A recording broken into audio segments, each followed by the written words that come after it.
आपका स्वागत है देवराज। आपने क्यों कष्ट किया देवराज? हमें संदेशा भिजवा दिया होता, आपकी सभा में हम स्वयं उपस्थित हो जाए। हमें एकांत में आपसे अति आवश्यक परामर्श करना है।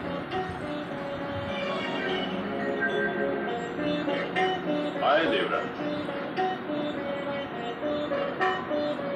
देख रहा हूं देवराज, क्या आपके हृदय की दग्धता अभी तक शांत नहीं हुई? कैसे शांत होगी? कैसे? पुत्री जयंती को हमने कितने लाभ प्यार से पाला, क्या यही दिन देखेंगे कि वो अपने ही पिता के घोर शत्रुओं के गुरु की पत्नी बन जाए? देवराज, जिस तरह जयंती आपको प्रिय थी, उसी तरह वो मुझे भी प्रिय थी, किंतु नीति एवं होनी के समक्ष हम सब विवश हैं। आप अपनी मित्रता की आड़ देकर विवश हो सकते हैं, किंतु मैं नहीं। मैं उस शुक्राचार्य को उसके दुस्साहस का दंड देकर ही रहूंगा। देवराज, दैत्य गुरु शुक्राचार्य अब आपके जामाता है। मेरी मित्रता से बड़ा संबंध तो आपका है। दैत्य गुरु के हित अहित में ही आपकी पुत्री का सौभाग्य जुड़ा है। मैं इस अधमपूर्ण संबंध को स्वीकार नहीं करता थी गुरु। देवराज, देवराज, देवराज, आपके स्वीकार ना करने से इस संबंध की पवित्रता पर आंच नहीं आती है देवराज। अग्नि को साक्षी मानकर और शिव की सौगंध के साथ वो दोनों पवित्र विवाह के बंधन में बंध गए। शुक्राचार्य ने जयंती को स्वीकार ही मुझे उद्वेलित करने के लिए किया है। देवराज, आप हर विषय को अपनी प्रतिष्ठा के साथ जोड़कर क्यों देखते हैं? क्योंकि ये विषय मेरी प्रतिष्ठा से जुड़ा है देवगुरु। मेरा हृदय प्रतिशोध की भावना से तप्त हो रहा है। देवराज, प्रतिशोध की भावना वो ज्वालामुखी है जिसमें सर्वप्रथम मनुष्य स्वयं जलता है। आप प्रतिशोध की भावना को त्याग और अपने निश्चय का संकल्प करें। गुरुदेव, मुझे प्रतिशोध एवं संकल्प में कोई स्थायी अंतर दिखाई नहीं पड़ता। दोनों का उद्देश्य तो शत्रु का विनाश ही है ना? नहीं देवराज, प्रतिशोध तथा संकल्प में बड़ा गहरा अंतर। अर्थात प्रतिशोध प्रतिक्रियात्मक होता है, जबकि संकल्प क्रियात्मक। प्रतिशोध में विनाश की भावना छुपी हुई होती है तथा संकल्प में कर्तव्य। किंतु अंतर तो स्पष्ट नहीं हुआ देवराज। प्रतिक्रियात्मक होने से प्रतिशोध का लक्ष्य कोई व्यक्ति एवं समुदाय ही होता है, जबकि क्रियात्मक होने से संकल्प, कार्य एवं समाज कल्याण निहित होता है। और समय आपके हास्य का कारण मैं समझ नहीं पाया देवराज।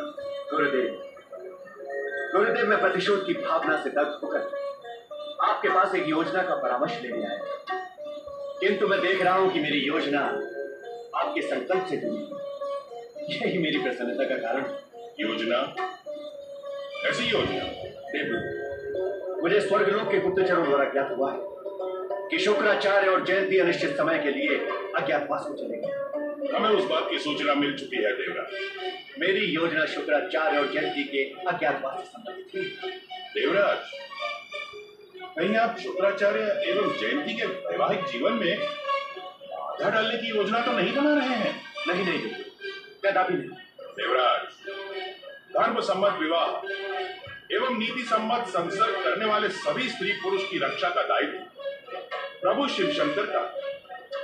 आप अपनी योजना पर विचार करें। हम किसी के भी जीवन में बाधा डालने का प्रयास नहीं कर रहे हैं, अपितु एक ऐसी योजना पर कार्य कर रहे हैं जो सभी के लिए कल्याणकारी है, और इस कल्याणकारी योजना को केवल आप ही सफल बना सकते हैं। आपकी योजना क्या है देवराज?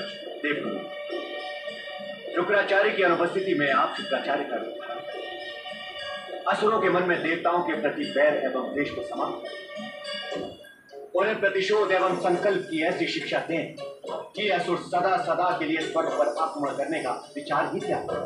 नहीं देवराज, प्रपंच का ये मायाजाल रचना हमारे लिए शोभनीय नहीं है। देवगुरु, तो फिर आप स्पष्ट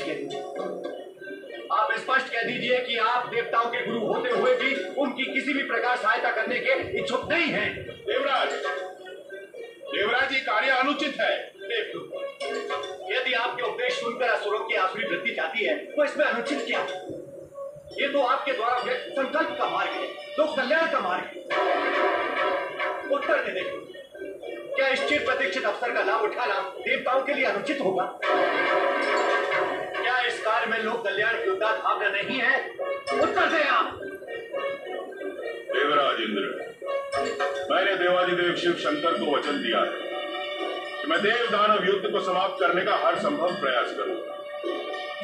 यदि मेरे वचन का खंडन न होता हो तो मुझे आपका प्रस्ताव स्वीकार करने में कोई आपत्ति नहीं। देवगुरु, मेरा आपकी इस दुविधा से कोई सरोकार नहीं है। मेरी दृष्टि में यह योजना नीति सम्मत भी है और धर्म सम्मत भी। अब आप कहें। देवराज इंद्र, आप प्रतीक्षा करें, आपको उत्तर मिल जाएगा। प्रतीक्षा।